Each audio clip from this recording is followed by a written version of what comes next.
Hey guys, how are you? Today's video is going to be a little bit different. I wanted to talk a little bit about my personal experience with cholesterol and statin medication. And I'm going to start right after this.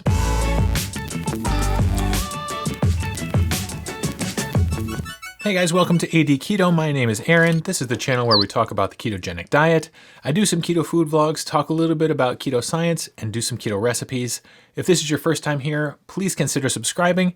And if you do, be sure to click the bell icon so you get a notification whenever I upload new content. All right, guys, so this is a video that's been a long time coming. I have wanted to do this video for a while. It's about cholesterol and my personal experience with cholesterol. Before I even get started, I want to make sure you guys understand that I am not a doctor. I'm not a medical professional of any kind. I'm not trying to give anyone any medical advice. This is simply my experience with the world of high cholesterol and statin medications. So I'm going to take you guys back a little while to about 2010 or so. I went for routine blood work. I, at this point, was at about age 35, 36, and my cholesterol came back as pretty high. It was around 300 total. And my doctor put me on atorvastatin medication, 20 milligrams. Atorvastatin is more commonly known as Lipitor. It's a very common cholesterol-lowering medication. And so I listened to my doctor and I went on this medication and I was on it for a while and my cholesterol numbers went down and my doctor was very happy. But I felt like garbage.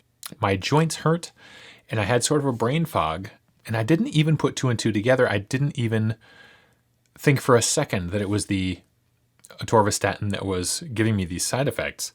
I just chalked it up to me getting older and getting creakier, maybe getting a little bit more forgetful. But in doing a little bit of research, I found that these are very common side effects to statin medications in general. So I stayed on the medications just because my doctor told me to. And I was scared to go off them because I was afraid that if my cholesterol got too high, I would have a heart attack and die. So I began to exercise regularly. Even while on the statin medications, I began to run 5K races, and I actually built up my endurance and to the point where I could run a marathon. I ran and finished the 2012 Mohawk Hudson Marathon. And in training for that marathon, I felt terrible. I would go out for a long training run on the weekends, come back and need a day to recover. My body just hurt so much. And it bummed me out because I really enjoyed running. So I yo-yoed with my weight for a little while. After this marathon, I sort of started eating poorly, ate a lot of, frozen pizzas and just made bad choices. But my cholesterol kind of stayed in that normal range because I was still on the atorvastatin. And then in early 2017, I sort of had enough yo-yoing and I decided to start keto. I found keto through a friend at work and tried it for a little while. And within a week, was in love with it because I felt amazing, better than I had in a long time. Didn't really have much of the keto flu, maybe a few days. And then I think the fourth day after I started keto, I can remember waking up and feeling like something was different. Wasn't hungry, had a lot of energy, was becoming fat adapted. So I decided to stay with it. And I also decided to drop my statin medication. And I stopped taking my statins in January and got some baseline blood work done at the time. And then a few months later, when I went to see my doctor again, had my blood work done again, and my numbers were up, which I expected. I expected my cholesterol to go up, and he was worried and really didn't know what to do. I told him that I felt better than I had in years.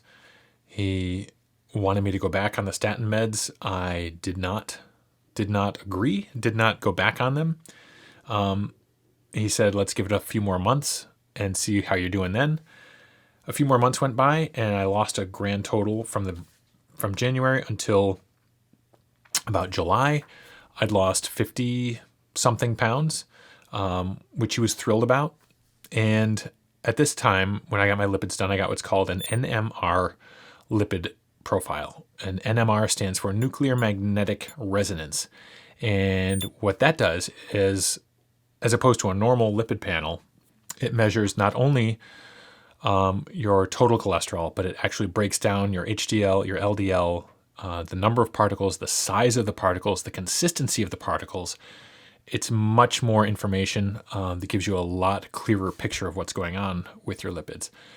And every single marker on my NMR outside of my LDL was sparkling. Best numbers I'd ever had. My triglycerides were super low. My HDL was up. All the ratios of HDL to total cholesterol looked good. HDL to triglycerides looked fantastic. The one number that was still super high, even higher, was my LDL. It was up near 300. My GP didn't really know what to make of that, so he sent me to a cardiologist. And the cardiologist ran some tests on me, did an echo, not an echocardiogram. They basically listened to my heart to test for abnormalities. Everything was cool there. They put me on a treadmill stress test and had me run.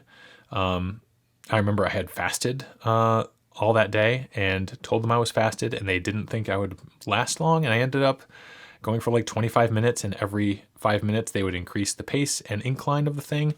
So I ran like an idiot on that thing for a while, did well on that. And then I went for the thing that I was very excited to go for. The third test that I went for at the cardiologist's office was called a calcium scoring test. And a calcium scoring test was the granddaddy test that I wanted done because it doesn't measure for markers that may or may not be indicative of cardiovascular disease like cholesterol.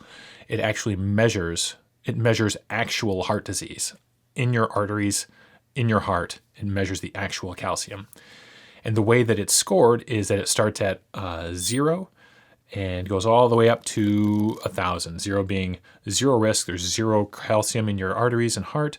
1,000 is, dear God, how are you still alive? So there's a pretty wide spectrum there. And my score came back as a 14. So I was hoping for 0, but 14 is still pretty good, all things considered. And I was very excited. But my cardiologist wanted to put me back on a statin, and I refused. So I stayed on keto and stayed off the statin meds, dropped another 10 pounds. So by the time November of 2017 rolled around, I had lost a grand total of 65 pounds. And I went back in and had some more blood work done, had an NMR profile done. Similar numbers came back, sparkling across the board, really, really fantastic numbers, except for that pesky LDL. And my GP referred me to a low-carb doctor, something that I didn't even knew existed here in Albany, in the Albany area. But I went to see this guy today. He knew what keto was. He knew what low carb was. He knew what it meant to be fat adapted. I answered a lot of the questions he had with answers that I don't think he expected to hear, because I've been doing this for 11 months. I kind of have learned a lot of things and read up on some things and knew what I was doing. We had a good conversation about keto and low carb. However, his whole thing is using keto to transition people to a Mediterranean diet. He's had a lot of success getting people on Mediterranean diets, which is more less fat and more protein. And, he gave me the line that I was dreading, that I knew I would probably hear, is that, keto is great for when you're just starting out. But as far as maintaining, it's not really something that can get maintained long term. And I know this to be false. So we talked a little bit about my LDL and how, even though my calcium score was good, it wasn't 0. Even though all of my numbers looked good, except that LDL, and even though my weight is where it was when I was 21 years old, he suggested that I eat fewer marbly cuts of meat. He suggested that I lower my saturated fat. When I told him that I had butter in my coffee, he looked at me as if I had two heads. I've been doing a lot of reading about the lipid system. I've been watching a lot of videos about lipids and cholesterol. And I'll link this right up here, but there's a video by a guy named Dave Feldman, who's not a doctor, not a medical professional. He's an engineer, and he has come at his cholesterol, which is similar to mine. He's what you call a hyper responder to the keto diet. His LDL shot up when he started keto. And he's an engineer, and he came at the problem from an engineer's perspective and basically gave himself, had blood work drawn every day for I think a month or 2 months, and tracked what he ate over that course of time and found some startling and amazing results, and basically concluded that the lipid system is so dynamic and changeable that to base anything on such a changeable system is crazy town. So I'll link it up here. Again, you should check out Dave Feldman. There's a couple presentations that just kind of blew my mind on YouTube. And so that's where I am these days. I am continuing keto. I'm in maintenance. I'm not going back on statins, despite the pressure from every medical professional in my life to go back on them. I'm not going on them, both for personal reasons, the reasons that I've said before, that I had some issues with them, some side effects, some achiness, some foggy headedness that I don't want to experience again, but also an institutional reason for not going back on them. Statins are now the number one drug in the history of drugs. The standards for putting someone on statins have become lower and lower and lower as time has gone by, and I feel like it's mostly about money. So while statins might be lowering my LDL number, I don't feel like that LDL number being lower benefits me in any significant way. So that's what been my experience with cholesterol and statins.